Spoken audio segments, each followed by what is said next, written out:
Ito ang mga kailangan nating ingredients. Kalahating kilo ng atay ng baboy. Oil for frying. For the batter mixture, half cup all-purpose flour, half cup cornstarch, 1 teaspoon chili powder, 1 teaspoon paprika, 1 teaspoon black pepper, 1 teaspoon salt, 1/3 cup water. For coating, half cup cornstarch. For chili vinegar, white vinegar, onion, garlic, chili green, chili red, salt. Sa batter mixture muna tayo magsisimula ngayon. Sa isang bowl maglalagay tayo dito ng all-purpose flour, cornstarch, chili powder, paprika, paminta, asin at tubig. Ang sukat ng mga ingredients ay makikita din natin sa description sa baba at unahan ng video na ito. Ngayon naman, unti-unting ilagay ang tubig para matansya natin ang lapot at hindi tayo mapa-sobra ng lagay ng tubig and para ma-avoid din natin na lumabnaw ang mixture. So gantong lapot ang dapat texture ng ating mixture.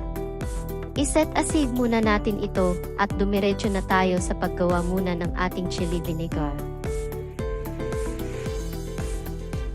Ngayon kumuha lang ako ng isang lalagyan na may takip. Ngayon simple lang ang gagawin. Gayatin lang natin ang sibuyas, bawang, siling green at siling pula. Syempre after nun pinagsama-sama ko lang silang lahat sa lalagyan at syempre ilalagay na din natin ang ating suka at asin saka natin ito i-shake o haluin. After neto, iset aside natin siya at tayo'y magpiprito na ng atay.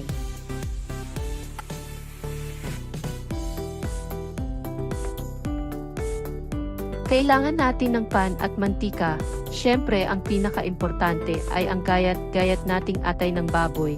Next naman ang ating batter mixture at isang bowl naman ng ating cornstarch na for coating.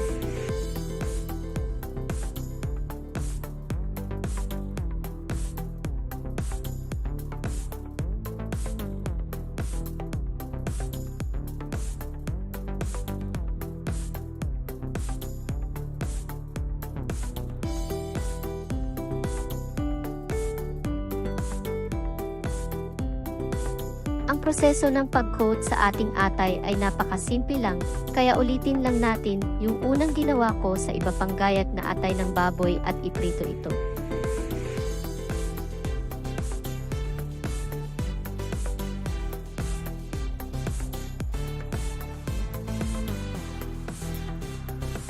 After mag-light brown ang kabilang side, i-flip na ito sa other side para makuha natin ang tamang kulay ng pagka-golden brown bago natin kunin ito.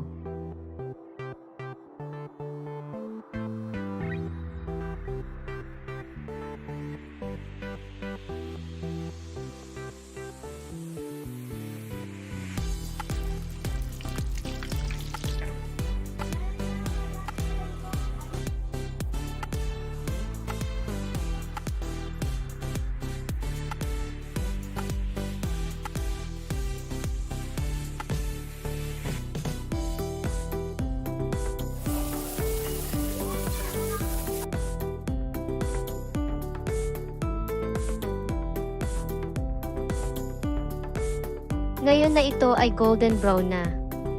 Hanguin na natin ito guys.